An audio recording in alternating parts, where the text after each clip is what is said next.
I was 14 years old when this happened. There's a Walmart near my house that I could easily walk to.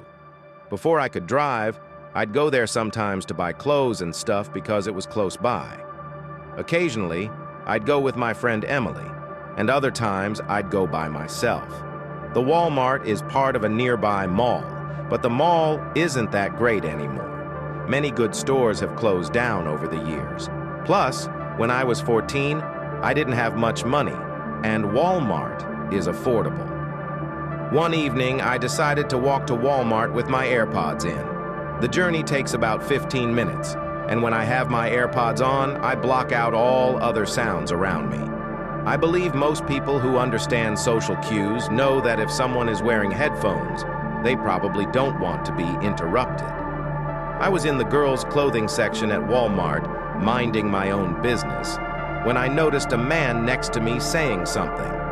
Even though I couldn't hear him with my AirPods in, it seemed like he was talking to me. I took out my AirPods and asked, "Are you talking to me?" He replied, "Yes."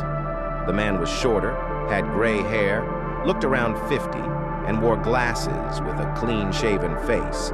He smiled and apologized, saying he hadn't noticed my headphones. He then mentioned that his daughter buys the same kind of jeans I was wearing. I didn't understand why he was sharing this with me, but I'm generally polite to everyone.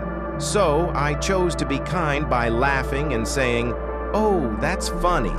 That moment should have been the end of an interaction that didn't need to happen. However, as you'll see, this turned out to be the beginning of an unusual story. I was checking out some tops on a rack while the man kept trying to talk to me. He thought I was interested in talking to him, even though I was just being polite. He asked how old I was, and I told him I was 14. His response was weird. He said, "Oh, what a great age, so mature, but still so young." Then he asked for my name, and surprisingly, I gave him my real name. His reaction was odd, too. He said, "Wow, that's my favorite name for a girl." After that, he wanted to know which school I went to. That's when I decided to start making up things. I told him, "I'm actually not from around here. I'm just visiting my cousin." But he didn't stop. He kept asking where I'm from, even though I tried to keep it vague by saying I'm from out of state. Then he said, "I've seen you around here before. Are you sure you're not from around here?" I looked at him, trying to figure out what to say, but instead, I just turned around and walked away from him. It was the first time a stranger made me feel very uncomfortable. The way he talked about seeing me before made me think he had been watching or paying attention to me in Walmart, even before I went to buy the jeans I was holding at the front of the store. After that, I walked through the store to get to the mall. It was either November or December, and they had just decorated for Christmas, so I wanted to take a walk through. I also wanted to check if any new stores had opened, since I couldn't finish shopping in Walmart. While I walked through the mall, nothing really caught my eye. I went into Victoria's Secret, and while I was inside, I noticed the man from Walmart sitting on a bench outside the store. I left the store and quickly walked through the mall. When I looked back, I saw he was now walking behind me. I got scared and called my mom, asking for a ride because a man was following me. Following her advice, I waited in a store with many people.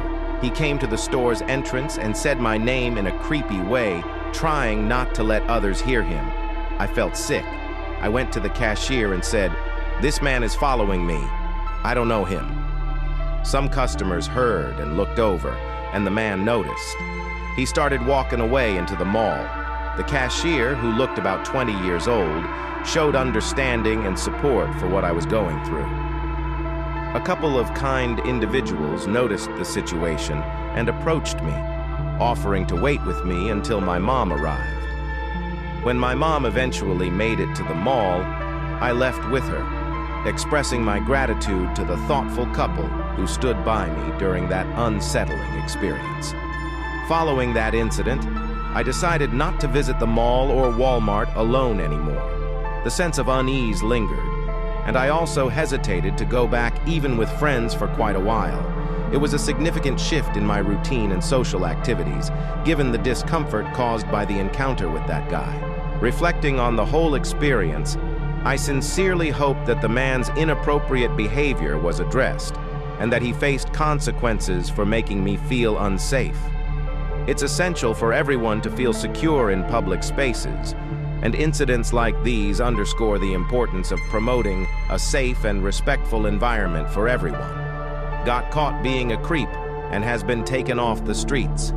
Don't forget to give the video a thumbs up and subscribe. It's free, and it helps us create more content for you to enjoy. Take a second to subscribe and like the video to help the channel grow. See you next time around. Take care.